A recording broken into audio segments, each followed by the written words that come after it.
Did you know that many believe that the human mind is so powerful that we can actually manifest autonomous beings into literal existence? So stick with me here. They're called tulpas, and the modern version of this controversial practice has been used for almost 100 years now. However, the reason that creating a tulpa, which the practice is known as tulpamancy, is so controversial is not because of the debate of whether tulpas are actual paranormal beings or simply a psychological phenomenon, but rather how there's been many stories from people who regret making their tulpa altogether, in some cases claiming that it completely ruined their life. After all, if enough people are creating these supposedly sentient autonomous beings, some of them are bound to end up evil.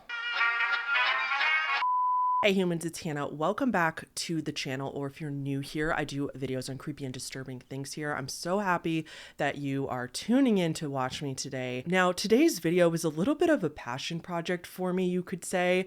This is like one of those videos that I just really enjoy making, this kind of thing. This is the kind of topic in the paranormal and the creepy realm that really grips me. I don't know. I can't stop thinking about this kind of stuff, and therefore I have to share it with you all. So we are going to talk all about tulpas today. I think that a lot of people do not understand what a tulpa is. They often get the definition wrong, or they often explain it wrong and spread misinformation about it. And I really want to deep dive not only what they are, but if they really are a paranormal being, or if it is basically a forced hallucination. And then we're going to also talk about some really creepy stories that have happened. However, for those of you that might be in the tulpamancy space, I just want to reassure you that this is not a fear-mongering video. I will talk about how the vast majority of the time tulpas have helped people and the benefits of tulpas as well. So don't worry, while I want to make this video really creepy and keep y'all up at night because that's my job, I also never want to spread misinformation or exaggerate things that don't need to be exaggerated. So I hope for the few people in my audience that have tulpas or are very fascinated with this as well, you won't be offended. So with that being said, today's video is supported by a wonderful sponsor, so we're going to roll to that, but I'll be right back with you.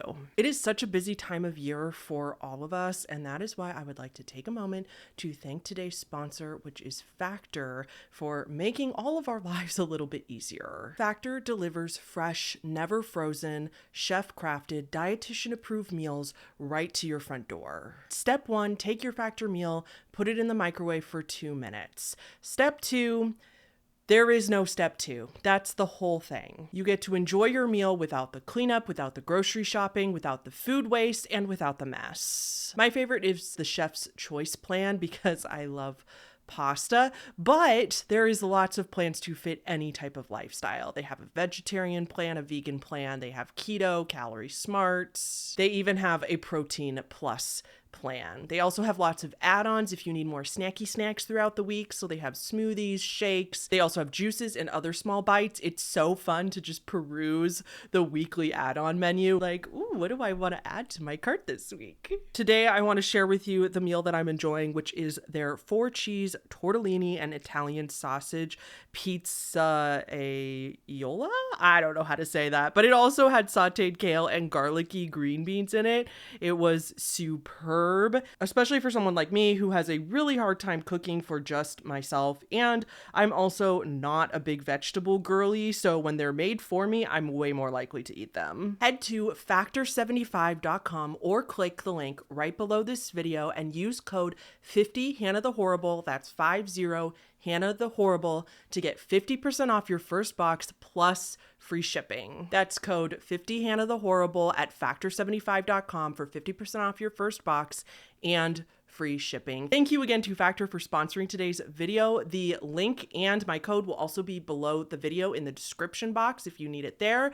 And let's get back into it. Very, very brief disclaimer. I am not advocating for the creation of tulpas. In fact, I encourage anybody to talk to a psychiatrist or a therapist before they do go down this route. Now, for those of you who have been with me since my channel was very small, thank you so much if you're still here, first of all. But second of all, this might be ringing a bell because 4 years ago, I did actually already make a video about tulpas, if any of you have been here long enough and you can recall. So you're not going crazy. I have talked about this before, but it was a shorter video. I want to make a more in-depth video. And now that I have more experience under my belt, I want to revamp this video and make it better. Getting into it, what is a tulpa? Now, a lot of people just call tulpas imaginary friends. A lot of the time I see, especially on TikTok or just forums, people will ask, what is a tulpa? And they'll just say it's an extreme imaginary friend. And while that's true, I don't think that does justice to what it is whatsoever. A person who makes a tulpa is going to ideally do a ton of research and really know what they're getting into before they do it. After that, it takes very intense meditation, spiritual practice, and even hypnosis in some cases in a way. And this meditation and practice often needs to go on for months before a tulpa is actually fully formed. When the tulpamancer successfully makes their tulpa, it becomes, for lack of better terms, sentient and autonomous. So individual and has its own thoughts and feelings. And people usually describe knowing that they've hit that point when the tulpa, the thing they've been creating for months, weeks, but usually months, starts talking to them in a different voice. They start hearing the thoughts and the feelings, and the tulpa literally talks to the host, which is you, the person who created it, in its own voice and its thoughts that you didn't have yourself. To the creator of the tulpa at the end, when the tulpa is fully formed, that tulpa is a being in and of itself. It is completely separate from the creator, even though they share the same body. Not only that, but the creator can then spend time with their tulpa as if they are spending time with a friend, like they are actually two beings that take up the same body. I know it sounds batshit insane to many people, especially if you've never heard of this before, and I understand. I go back and forth myself, but we'll talk about that. I try really hard not to judge because I'm so fascinated with it, but I know. It's okay. It's okay if you're thinking that right now, stick with me. The other interesting thing is that a tulpa can be made by just one person, but a group of people can also make a tulpa. A group of people can focus hard enough and do all of these practices to create the tulpa together and make it the same type of being. Tulpas do have roots all the way back to the Tibetan Buddhists, but it is very important to note that their versions of tulpas are very different to what we think of when we think of tulpa and tulpamancy today. The more modern tulpa, the one that we know of today that I'm talking about now, were first introduced in the 1929 book Magic and Mystery in Tibet by Alexandra David Neal, a theosophist, another religion/philosophy. Her book was hugely inspired by a Tibetan translator. And so therefore, it's thought that modern tulpas, like we're talking about, are not solely Tibetan,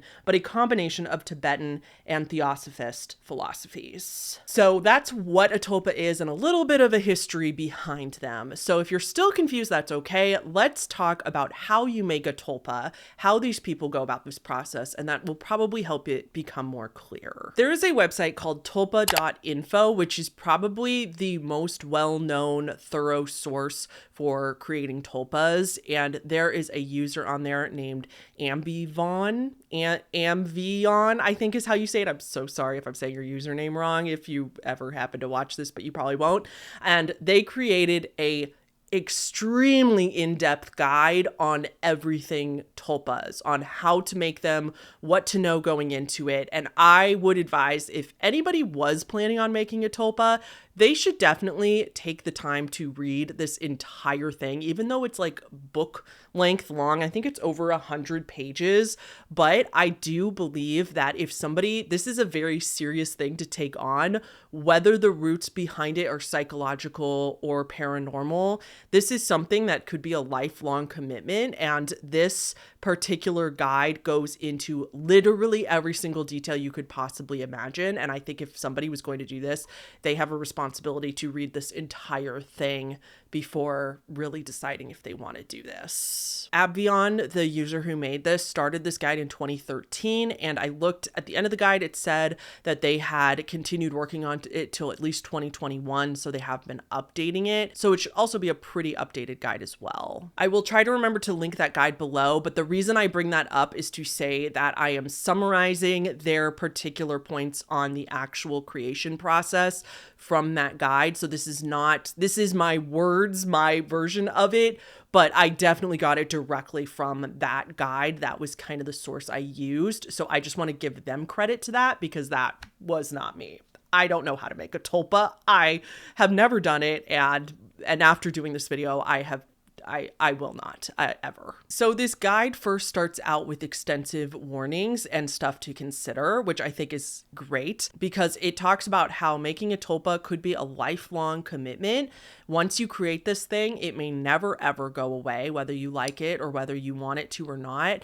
Just like taking on a pet or a new friend, you can't control what they're like completely. So they may turn out differently than how you intended, and you have to accept them for who they are. Basically, overall, you shouldn't just do it on a whim. So in their guide, it first says, create the idea and concept of a person or being. This can include the appearance and personality.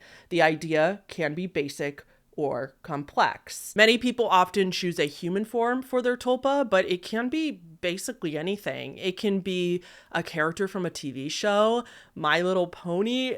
It's a whole other video, but the My Little Pony people get very into tulpas and often make tulpas based on a My Little Pony character, but it can be just an animal. It can be a real life or cartoon character from media. It could be an object for that matter. You name it. Somebody's made a tulpa with it, and you spend a lot of time creating what you want it to look like based on that thing. And you also work on its personality. This often involves writing a lot of stuff down, but you spend quite a bit of time forming this. So this guide goes on to say that you create the personality and you try to be as specific as possible, especially in the beginning. So giving your tulpa traits like introverted versus extroverted, shy, sassy, funny, more serious, more blunt, less blunt, philosophical. You know, there's an argument to be made, and I've seen people make it, that authors are the best tulpamancers because they basically have to create tulpas in a way in order to make the most effective characters in a book. The next phase of the process is imagining that this being is conscious and capable of thinking and acting on their own outside of your control. You spend a lot of time thinking about how your tulpa would interact in a certain situation and imagining how they would handle that situation based on the personality you gave them and how they would handle it versus how you would handle it. So you're starting to create that separation. The next part of the process is to regularly give this being attention and mentally speak to them with the intention that they will hear you. Keep your mind open to the possibility of replies. So essentially, you really need to believe this. You need to get out of your own head, if you will, and not judge yourself and not think that this is ridiculous or anything like that. You have to fully believe that this thing is on its way to be sentient and that it will hear you. This includes the creation of what they call, this is a terminology in tulpamancy called a mindscape. I see it on Reddit referred to as, I think they call it a wonderland a lot of the time.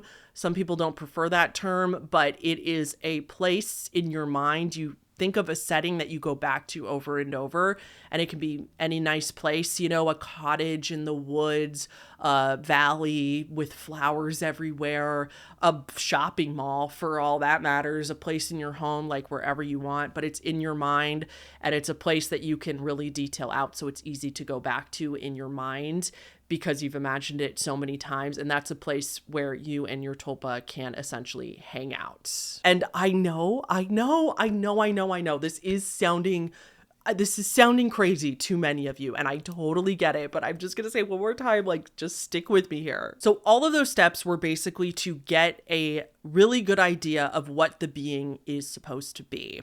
The next phase of the process is something called forcing. The creator of the Tulpa, which will henceforth be called the host because that's the proper terminology for them, will start forcing sessions. The host sits down for ideally at least 30 minutes a day, but it's often encouraged to do more or as much as you can, hours a day or many 30-minute sessions throughout the day if possible. But if you're burnt out on it or you need to go slower, 30 minutes is kind of the like known minimum, at least according to this guide, where you sit down and meditate. You sit on a couch in a place, you close your eyes and you meditate and you're forcing. And forcing is thinking about your Tulpa exclusively and meditating on them. And over time, the idea is that if you do this every single day, usually within a couple weeks, the Tulpa will start acting on its own. And it typically takes months because it's like a juvenile at first. So it typically takes months of doing this every single day for hopefully hours a day. And then months later, the Tulpa becomes its own thing. The host will often describe that just suddenly out of nowhere, they know it's not their own thoughts talking to themselves, but they will be doing these forcing sessions. And all of a sudden, the Tulpa comes out and starts talking on its own, and you have your first interactions with it. And the person knows it's not their own thoughts. You essentially continue these forcing sessions every single day until the Tulpa is completely autonomous. So it's walking, talking, reacting, and having emotions of its own. You don't know what it's thinking or what its emotions are unless it tells you because, like I said, it's autonomous. You don't have to go on to the forcing sessions and do them every day till the end of time, of course. Forcing is primarily for the creation of a Tulpa, is my understanding of it. And so once the forcing is complete, once it's autonomous, that's it. You will now notice that the Tulpa will come out and have its own thoughts and tell you things throughout the day and its take on a topic or what you're doing without it being your own thoughts. It feels, and it's as real as interacting with a separate being. That is a watered down version of how to make a Tulpa. Like I said, the guide is over 100 pages, so it is way more complex than what I can put into a video. So like I said, I highly recommend going to look at the guide if you are interested in this. Or I don't want to make a Tulpa, but I had a lot of fun reading a lot of the guide. I still thought it was so fascinating to get all the like super details of what people practicing this do. I don't know, guys. I don't know what it is. I am just so interested in this. I think it's so interesting to make your own paranormal being, basically. So speaking of that, let's talk about that. Let's talk about, for everybody out there who's like, this is crazy. Are these people just mentally ill? That's the thought that a lot of people have. Let's chat about that. That was my question too. Is there any proof that these are actually entities? Is there proof that these are real beings, or is this just people making shit up in their head and pretending like they have a real friend, even though it's just an imaginary friend, and they're just lying when they say that this thing is talking to them? Is it possible this is just a symptom of psychosis or another mental health issue? Or people that have these, do they have schizophrenia and they don't know it? Or do they have some other diagnosis that they aren't aware of? These are all very common and fair questions, I think. Now, the real answer, as you might have guessed, is that we can't really know, right? There's no scientific way to really study this in a very solid manner. As much as I would love that, I think that would be really fascinating if psychologists went on to actually make like double-blind real studies on Tulpas. But just like the paranormal, it's very difficult to do because it's not based in our reality. It's not based on anything we can test. So here's my take on it. First of all, to answer the question about mental illness, I would say I have read enough about this and enough stories about it that I don't personally believe that every single host is mentally ill or has some sort of undiagnosed thing. I do think some people with mental illness create Tulpas to cope with their mental illness, or the mental illness does cause them to think they have a real imaginary friend, but it is some sort of undiagnosed. Like, I'm not doubting that some people in the Tulpa community might be and probably are mentally ill. However, I have read so many stories now that I don't personally believe that that is the case for the vast majority. This is going to be a little bit of a rant, but this is after me thinking about all this so much. I think I have an interesting conclusion on this. So my conclusion personally with Tulpas is, what is consciousness anyway? What really is going on in our brains? What actually is consciousness? No one really knows if we have souls or not. Even the most advanced scientists, physicists, neuroscientists in the world can tell you what happens after we die. Nobody can. And therefore, I think there is a part of the human condition that they cannot explain. They may think they have the answer, and I know that sounds a little woo-woo. Like, I love science. I trust scientists. Don't get me wrong. If my dad's watching this, he would come after me and give me a lecture.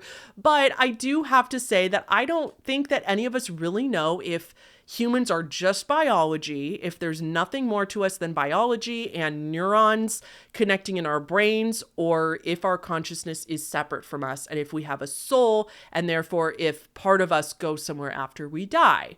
Even though a lot of scientists think they have the answer, they know, I think most of them know that we don't really, because there's just part of the world that we, our little tiny monkey brains, cannot understand. I think that's fair to say. So going back to what really is consciousness, how do we know that our consciousness cannot be split into two consciousnesses? Now, going back to Abvieon's document, the person who made that guide, they had a really interesting point that I want to talk about in their guide, because they kind of talk about this exact thing. They explain that just like when each of us are born, our personality, our actions, our thoughts are all created based on our lived experiences, as well as with our genetics and biology, nature versus nurture, if you will. That's how we are shaped as humans. So their point was kind of, how do you know that not all of us have tulpas, but we just don't activate it? What if we all have the ability to create a second consciousness, aka a tulpa, but we just don't activate it? Just like when we're born, everything with us is created in our brains. You know, our brains are, and our personality are created over time. How do we know that a second brain and personality aren't just somewhere in the recesses of our brain being suppressed? And I know some of you are still shaking your head at me, which fair, that's fine. You can do that if you want. I totally understand, will not judge you for it. I think for a lot of people, it is totally fair to think this is ridiculous, no matter what I say. That's your prerogative. I totally understand. But I also would have you keep an open mind and consider thinking about how many people sit down on the couch and meditate for 30 minutes a day, let alone hours a day. A few people do that. Buddhists definitely do that. There's some religions that do that. Some people make that as part of their day, but they're just meditating based on their stress. They're just meditating to become mindful and to help their stress level and their health. So imagine how much that changes you and how much that helps you mentally by sitting down and meditating just 5 to 10, 30 minutes a day. Imagine sitting down and doing that for hours a day and creating a being in your head while doing that. I don't think any of us can understand how that would change our brain chemistry unless you do it yourself. So all's that to say, a tulpa very well could be just a forced hallucination. It could be. It could be that. Perhaps, I think a lot of people in the tulpa community even accept that it might be a forced hallucination. But the thing about hallucinations is that they're as real as something standing in front of you. Look at people with patients with schizophrenia. They have auditory and sometimes visual hallucinations, and they are just as real as a person standing in front of you and talking to you. So if it's a forced hallucination, how is that?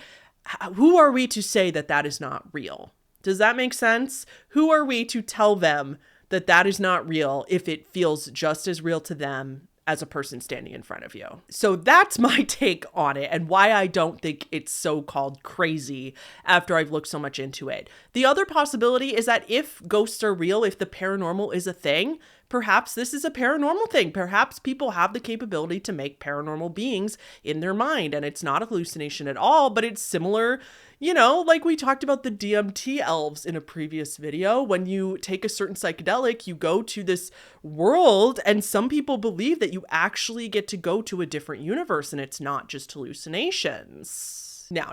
Okay, so let's talk a little bit about the mental health diagnoses too. This part's going to be pretty brief, but I just want to also touch on this. So there have been studies that have found that neurodiversity has been linked to more likely making a tulpa. So people specifically with ADHD and autism or both are more likely to be enticed by the tulpa community and more likely to feel the need to make a tulpa because those groups are often associated with higher rates of loneliness. I thought that was really interesting. It's not really speaking on whether they're real or not, but I thought it was interesting that there is a certain type of neurodiversity that makes people more likely to want a tulpa. The other thing we touched on is schizophrenia or schizoaffective disorders. A lot of people think that that's just that making a tulpa is just you have an undiagnosed schizophrenic disorder. And like I said, that's possible for a lot of people. Some people create tulpas and then realize later that they did actually have a schizoaffective disorder, but it's not true for many people that create these. And with that, I also want to talk really briefly about DID, dissociative identity disorder. The old term that we don't use anymore is multiple personality disorder. I just want to reiterate, I'm not a psychologist or a professional in this field, so please, again, take everything I say about like these diagnoses with a grain of salt. But the thing about DID is that people end up with DID because of a CPTSD. So a childhood trauma. It's a way of coping with the childhood trauma, and multiple personalities come out as a result of that. And it's a way of coping with that, right? So a lot of people think that having a tulpa is the same as DID, and it's actually not. The main difference, again, my understanding from my research, the main difference is that you voluntarily create a tulpa. Somebody takes a lot of time out of every single day for months to create a tulpa. It's something you consciously want to create, whereas DID is not made consciously. So DID is the result of trauma, but people don't say, oh, I want to have multiple personalities today and create them. It is something that is involuntary. And again, they are similar in the sense that it's just as real to us as any other thing. So just want to be clear there that DID and tulpas are not the same thing. And then I also wanted to share this TikTok that I found, again, as we're talking about what a tulpa is not. And a tulpa is not this, actually. So this is a spooky 4chan story that a TikToker decided to post, and it's an interesting story. It's very creepy, but it's definitely, here's the TikTok. Let's talk about when OP accidentally created a tulpa.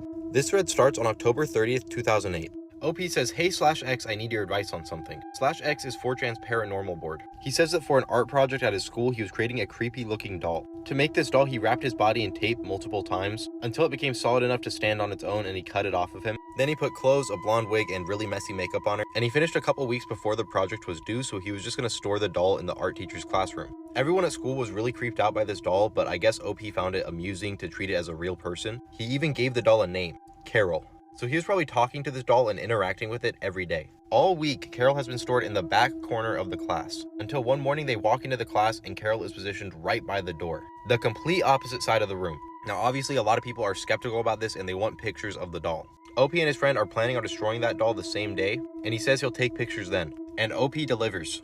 This is Carol, the alleged tulpa that OP created. If you don't know what a tulpa is, it's basically the idea that treating something like a doll as a real person will allow some sort of spirit or entity into our world, using the object, in this case the doll, as a vessel. OP says that after taking these pictures, him and his friend took the doll apart, put her into 3 separate garbage bags, and then put those garbage bags in 3 separate dumpsters to stop the tulpa from potentially being able to reassemble itself. Now, did OP actually create a tulpa? I'm not sure. Let me know what you guys think in the comments. But either way, he created a creepy ass doll, and I don't doubt that people thought it was haunted. This person, it took me so long to dig in and find the original 4chan story that he was even talking about. I did reverse Google image search on that doll thing, and that does not exist on Google. It took me so long to find it, but I finally did, and I read through the story, and nobody mentions a tulpa in that story at all. A tulpa is not once mentioned, so I don't know where this creator got the whole tulpa angle from, because they have no idea what a tulpa is. And this is what I'm talking about, is where misinformation on social media for what a tulpa is gets spread a lot, especially with the rise of TikTok for now, and young people on TikTok kind of just making entertaining videos without really knowing what they're talking about. So this person, bless them, they were just trying to make a creepy video. I get it, but this is wrong. You don't create an object and then it turns into a tulpa. That story is more about a paranormal object. Like somehow a spirit got attached to that object. I don't even believe that story. I think that story is totally made up, and they just made the doll thing afterwards because it blew up on 4chan and so many people were asking them for pictures of it because that thing is very short. I don't know. I don't know. I don't think it's real, but it's just interesting because it's not like you don't buy a doll from the store and say, this is my tulpa now. I think it's more that in some cases tulpas can be designed around an object. Like that is possible to make your tulpa based on an object, but it's not that an object becomes a tulpa. A tulpa is not a physical thing outside of your head. Even people with tulpas acknowledge that it's all in their head. It just is that it feels like there's two separate beings in your head that talk to each other. So just your daily reminder not to trust every random spooky story that comes across, because the vast majority of them are missing a lot of context in the very least. Okay, so now let's go over a couple times where tulpa creation has gone wrong. This is the part of the video where I want to be careful not to offend people who are in the tulpa community, because like I said, after doing so much research on this, I do try very hard not to judge, and I actually just find this fascinating, and I do believe them. I believe that most of them are telling the truth when they talk about their tulpa. Just go on the tulpa subreddit. It's a fascinating place over there. But don't go on there to hate on anybody. If you're going to go on there, just read, or if you're actually in that community, of course. But yeah, just don't go hate on anybody who's doing tulpas. It's none of your business. But I just want to say before we get into this section that the vast majority of people in the tulpa community say it's pretty agreed upon that creating an evil tulpa or a tulpa you created suddenly becoming a demon or something like that is not typically a thing. This would only happen if you did something very, very wrong, and or if you were like straight up abusive to your tulpa. So say you created your tulpa and then you're just mean to them. Like if you use them as a punching bag, or you're super disrespectful all the time, or you're demeaning and stuff, well then yeah, like for all intents and purposes, the tulpa's gonna be mean back, right? And things could go wrong. But for the vast majority, tulpas are super nice. They want to help their host and they love their host. In fact, the bigger problem is typically that a lot of reports of people saying their tulpa gets jealous of people, of their romantic relationships in real life, or even their friendships in real life. And the biggest problems that come up is not the tulpa hating the host, but rather the opposite, the tulpa being jealous that the host is in the physical world, and also that the host feels an immense amount of guilt for being friends with people in real life or for having a romantic partner. It feels like then they're neglecting the tulpa and making them unhappy because the tulpa is jealous. The reason in the end that I have decided that I will never do this and I will never even mess with this is because it's not like tulpas just fade away over time. It's not like, from everything I've heard, people have tulpas that are decades old, that have been in their life for more, like there's people, these are not just 17-year-old kids making tulpas. There's people in their 40s, 50s, 60s, any age, there's people making tulpas, and they say that their tulpas are literally in their lives forever, and they can't, there's very specific steps you can take to separate yourself and kind of banish or fire the tulpa, but that's a very difficult thing to do and very emotionally tolling on both the host and the tulpa. And it's just, I know that sounds so weird. If you haven't been in the midst of this, that sounds crazy, but it's not like these people just like grow up, like they just mature And the tulpa just goes away, and then they look back on it going, yeah, I know. I was just messing with people. It was all fake. I was just pretending. Like, no, the tulpa pops up for the rest of your life. And I'm very much a don't poke the bear type of person. So even if this was all fake, it's just not worth the risk, in my opinion, because I don't feel the need to have this in my life to begin with. And I don't want to just do it for experimental purposes, because my thoughts and my brain is crazy enough without somebody else up there adding to the mix. So with all that being said, these are stories of how it has gone wrong, and they're so terrifying. The most notorious example, if you're in the tulpa community or if you've heard of tulpas before, is Koomer and Oguigi's story. It's very hard to say that. Nobody really knows how to say the tulpa's name. It's spelled Oguigi. Uigi, I think. It's a perfect example of what not to do when creating a tulpa. And yeah, I'm not going to read you the whole story because, again, this is also a book length story. There's YouTube videos going over the whole story, but they're like 4 hours long. It's a very long story. So again, I'm going to summarize what happened to poor Koomer and his tulpa, Oguigi. So a man named Koomer discovered tulpas and tulpamancy and instantly became intrigued by it. He was in the My Little Pony fandom, if you know how big of a thing that is to some people, and he decided that he wanted to create a tulpa in the image of a My Little Pony character. The problem was Koomer was doing this for all the wrong reasons. He was depressed, he was isolated, and he just had very bad mental health, and he just kind of felt overall like a loser. So he thought creating a tulpa would help him with his loneliness, and if he could make his favorite pony fantasies come true, why shouldn't he? And so he did. He started forcing in August of 2012, and he documented the entire process in his blog. Once his tulpa, who had a different name originally but became Oguigi, was finally formed, things went south pretty quickly. Basically, Koomer agreed to switch permanently with Oguigi and give Oguigi his entire body and mind. That's another thing in tulpamancy we haven't really talked about in this video, called possession. And people do, after building a ton of trust and having a lot of time with their tulpa, if everybody trusts each other a lot, hosts will switch with their tulpas. Typically, though, you don't do this permanently. You just have periods of time where the tulpa takes over the body, basically. But Koomer allowed possession to start on day 7, which is way too early in the process. And also when the tulpa is not mature, the tulpa is in its like infancy, for lack of a better word, at that point. So it's a very bad idea to just let them start possessing your body so early in the game. But Koomer did that anyway, I think with the intention of doing a permi switch is what it's called, where you permanently switch with your tulpa and basically become a new consciousness for forever, and your old consciousness just stays dormant, and that is terrifying. And let me tell you that Koomer's story is like a real life creepypasta, except as far as we know, this really happened. Oguigi does convince Koomer to switch with them, and they plan to do it permanently. Koomer becomes very weak, starts fading into the background while Oguigi takes center stage. The person Koomer apparently gets addicted to drugs. Oguigi starts taking over the blog and starts writing all the entries in the blog to keep everybody updated on what's happening.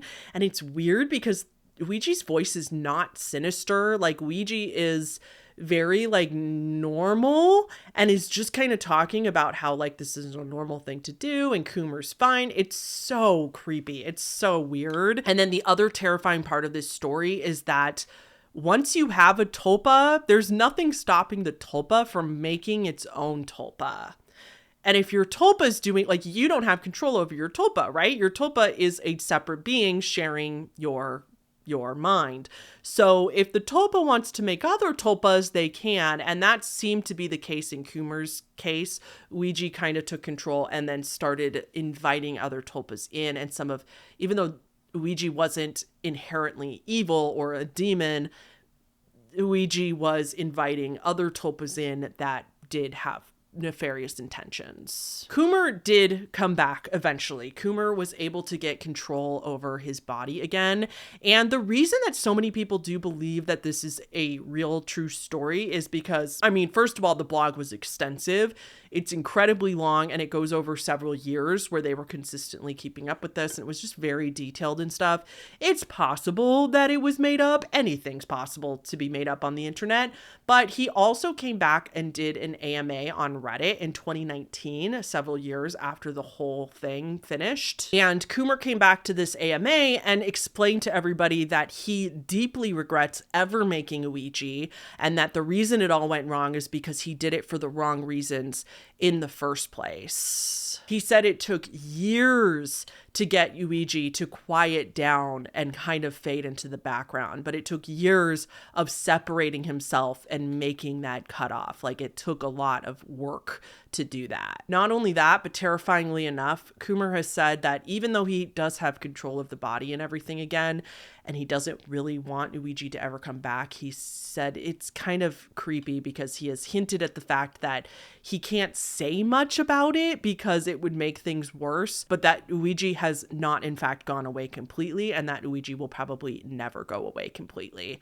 So while he has most control, he really regrets it to this day because it feels like, I think Ouija is still there somewhere and is still kind of trying to creep her way back in. But he said that Ouija has had lasting effects that he expects to go on probably the rest of his life. The next story I am going to actually read to you guys. This one is from 4chan, and this was a person who made a tulpa based on Pearl from the TV show Steven Universe. So the story starts, I want to make a tulpa of Pearl from Steven Universe. Where do I start? And he posted this on the X, the paranormal board of 4chan. So that was on Thursday, August 13th, 2015. The next post is from Sunday, August 23rd, 2015. And it says, I've been working on my Pearl tulpa for about a week now. I took the advice I got in my last thread, and I'm somewhat pleased with our progress so far.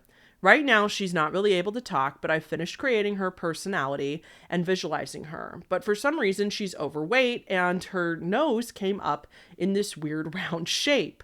Is there any way to backspace or change this? I can't stop seeing her everywhere I turn and it's unsettling. The next post is from September 12th of that same year. I tried creating a tulpa of Pearl from SU, pick related, and it didn't turn out right. There is this very bright blue orb thing that follows me everywhere. It is about chest level to me. It makes no noise and just follows me around. Is there any way I can get rid of it, like undoing a tulpa? So then it's not for a few months later on March 4th, 2016, where the same user goes on with their next update. Okay, I know it's been a while since our last update, but that's because everything has mostly been going smoothly until recently. My Pearl tulpa is starting to become frenzied. She convinced me to throw out our second computer and just yesterday forced me to put out a cigarette on my arm. I don't even smoke. Lately, in our conversations, she's also been dwelling upon the concept of me having to finally, quote unquote, grow up and leave my parents' house for good. She's come up with this half-baked idea of me up and leaving in the dead of night on a Greyhound to Oregon. So my question to you, X, is how do I get rid of her? I've tried just imagining her not there, but every time I close my eyes and try this, she calls my name and asks, why are you doing this? Frankly, it's getting exhausting and I don't know what to do anymore. I should have based my tulpa on a character less pedantic. The next one is from a few weeks later on March 29th, 2016. I've been awake 64 hours straight. Last you heard of me, my Pearl tulpa was trying to convince me to leave my parents' house and buy a one-way ticket to Oregon. Despite the advice I had gotten that came from some good hearts in my previous thread, I didn't, and she got mad, real mad.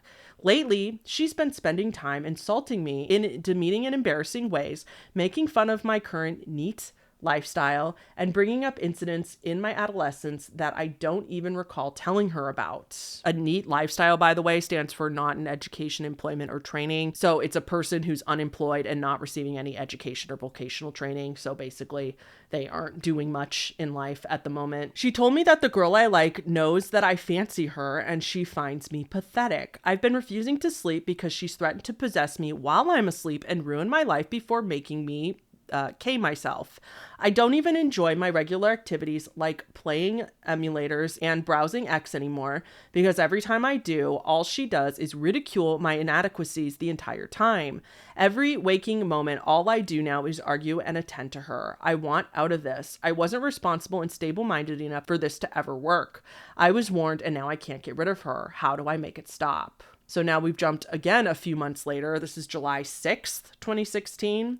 I think my Pearl Tulpa has gained the ability to possess me while I sleep. Forcefully 3 to 4 months ago, after my last thread, after failing to will her out of existence, I decided to just ignore her and to ease her out of my mind.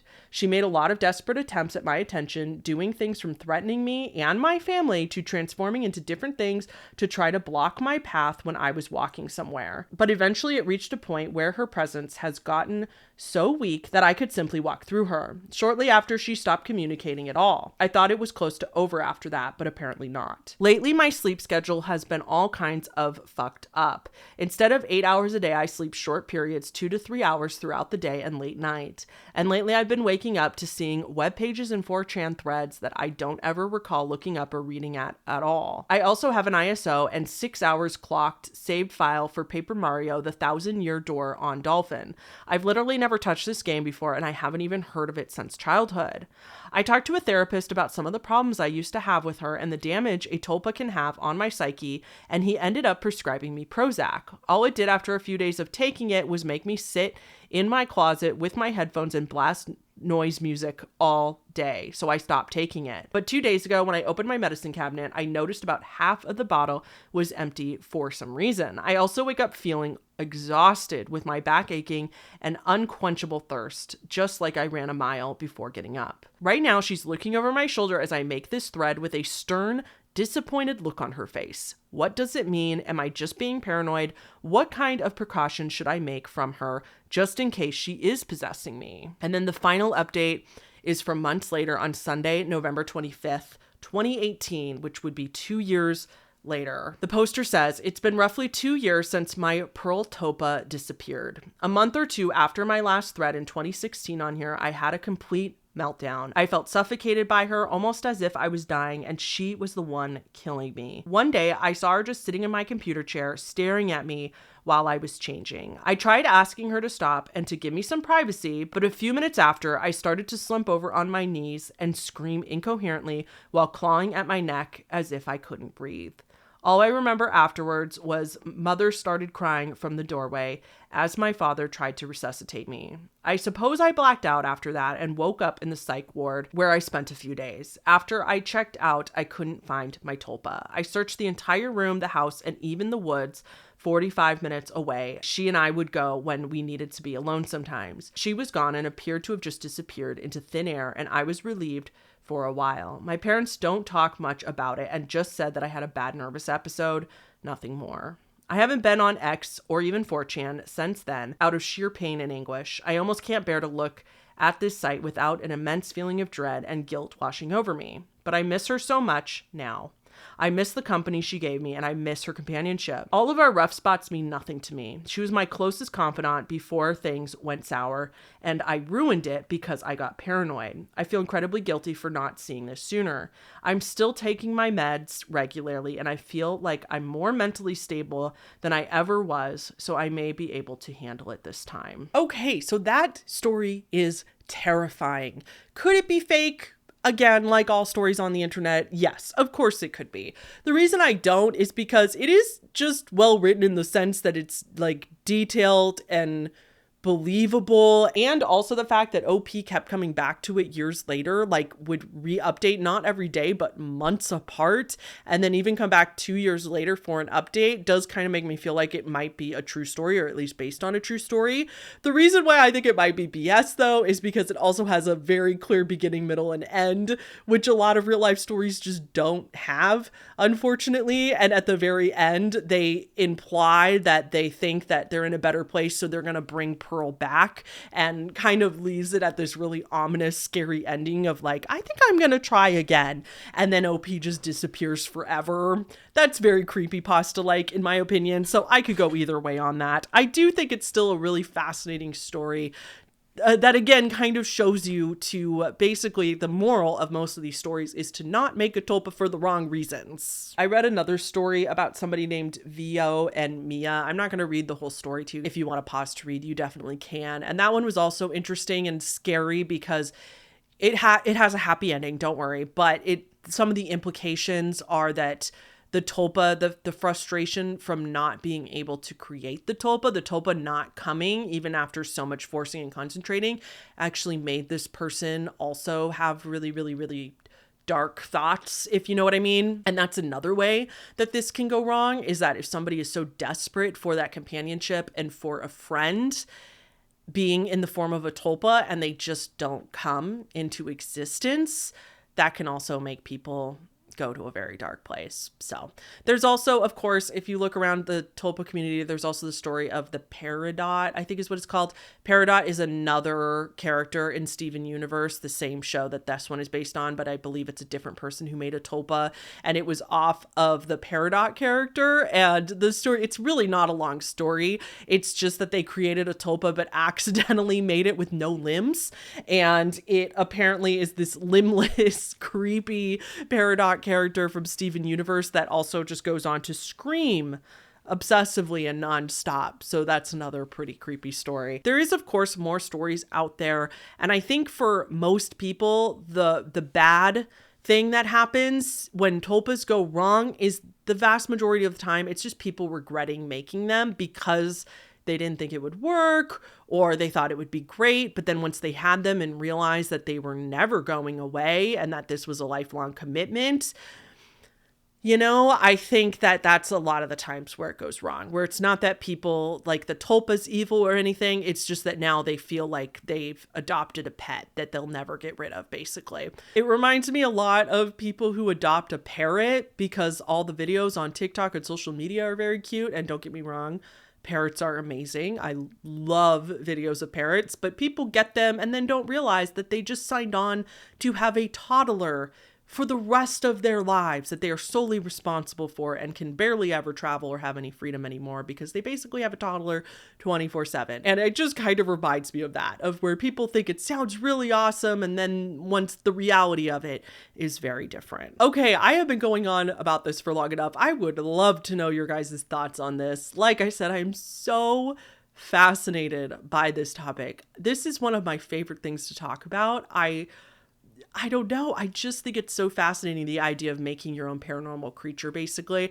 And again, my conclusion on this is that it doesn't really matter whether it's a forced hallucination or whether it's a real paranormal being, if to that person it is a real thing. Like, just like people that experience hallucinations for whatever reason, whether it's perceived the same way as others or not, it doesn't make it less real to that person. So that's kind of my overall conclusion. Let me know in the comments. Let me know if you have a tulpa. I'd be very fascinated to know about that. If you guys like my second channel, The Horrible Stories, if anybody has a tulpa and they want to tell their story about it, I would love if you sent it to that email on my second channel. I read your personal scary stories, and just even, it doesn't have to be scary necessarily, but it's just, if it was a real tulpa story, I would love that if you were comfortable enough to send that in, and I might be able to read it on the second channel. So, okay, that's going to be it for today. Thank you guys so much for watching. Don't forget our sponsor, which is Factor. Please like the video just to help the channel, and I will see you all in the next one. Thank you again so much to our patrons on the screen right now. And yeah, have a happy new year. Okay, bye.